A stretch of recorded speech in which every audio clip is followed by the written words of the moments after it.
Just this morning, everything was perfect. Why did everything have to change? I want my happily ever after back. Maybe, but if we're being honest, then even if Spinel didn't suddenly wake up that morning and, choose violence. I came here to take my anger out on a bunch of strangers. But now that I know you, I want to kill you even more.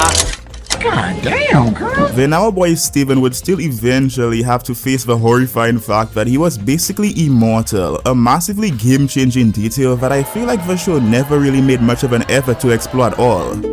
What's it called? Adolescent.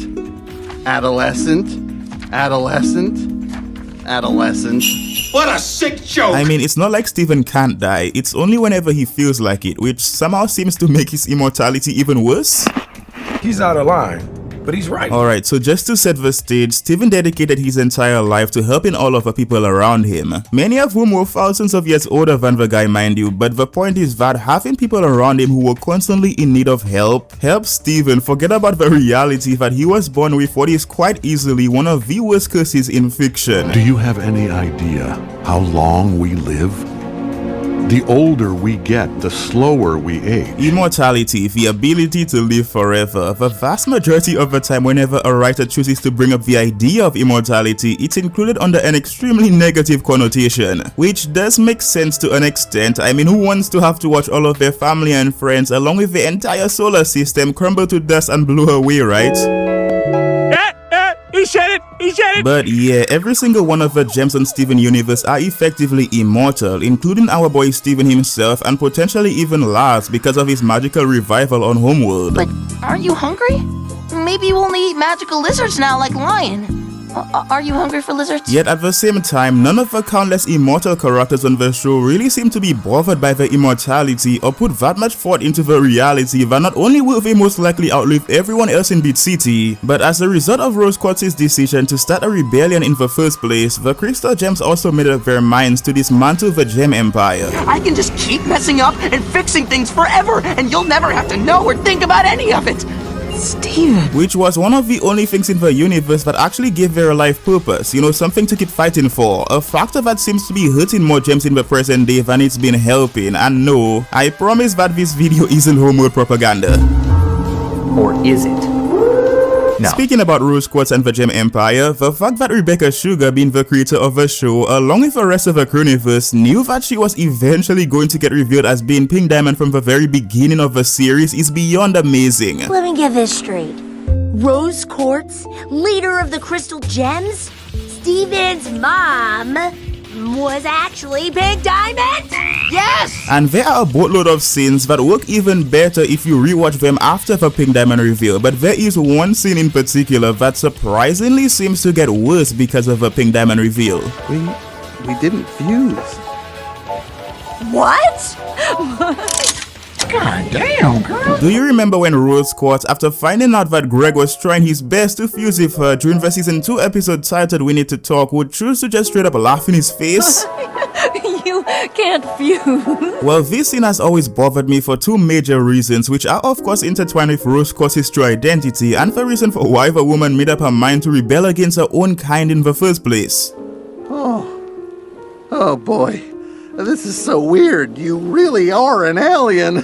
Yeah, she's an alien, Greg. An alien who has literally been living on the earth for thousands of years by this point. Heck, I'm not even messing around when I say this, but there's a very real argument that Rose Quartz and the rest of the original Crystal Gems are even more native to the planet than modern humans are in this universe. And that's not all, because there's also the scene that would play out moments before this one. That's not a problem. I love humans. You're all so funny. God damn, girl. He did the same joke about 3 times already. I don't think it's funny anymore. I mean, Rose Quartz allegedly, being the empath that she was, going out of her way to tell Greg, and I quote, "I love humans, you're all so funny," never made any sense to me in the slightest, because realistically, this moment could have only believably played out as it did if Greg was literally the first human that Rose Quartz has ever taken seriously. And fondness tend to love. But because of Garnet's flashback during the season 5 episode titled Your Mother and Mine, along with Pearl's song It's Over Isn't It, which she performed during the season 3 episode titled Mr. Greg, I was fine with the men who would come into her life now and again. We know for a fact that Rose Quartz has already been in a decent amount of romantic relationships with different humans while she was exploring the Earth. So are we seriously just supposed to believe that she never made any effort to relate to any of them on a more personal level before Greg? Rose Quartz believed all life was precious and worth protecting. Rose Quartz, Miss All Life is Precious, never learned how to respect humans beyond finding them amusing before meeting Greg. Really? I'm starting to wonder if you respect me? Should she suffer? All right, clap if you think she should suffer. And I know that most of Garnet's flashback during Your Mother and Mine is effectively useless now, but Ruby and Sapphire are the hopeless romantics, okay? We should be able to trust our girl Garnet on the fact that Rose Quartz has been in love with other humans before. So yeah, why did Rose Quartz act like she didn't understand that humans were able to experience the exact same negative emotions as gems during this scene with Greg, when she clearly should have had more than enough time to at least learn the basics of humanity? And more importantly, was this entire episode specifically just written so that Rose Quartz could say that she wasn't a real person? I'm not a real person. Effectively making it another 11-minute hint to the fact that Rose Quartz was actually Pink Diamond all along. Oh my god, bro. Oh, hell no. Well, while I'm sure that Rebecca Sugar along with the rest of the Cruniverse were most likely giggling and kicking their feet at the impressive amounts of foreshadowing that was going down in this scene, I'm convinced that Rose Quartz's immortality as a diamond and as a gem was the sole reason behind her incredibly strange interactions with Greg that was happening throughout this episode. The truth is that while gems might not age physically, we have gotten plenty of proof that every single one of them was definitely made with the ability to age mentally. Despite what Rose Quartz would explain to our boy Greg during the season 4 episode titled Greg the Babysitter. When a gem is made, it's for a reason.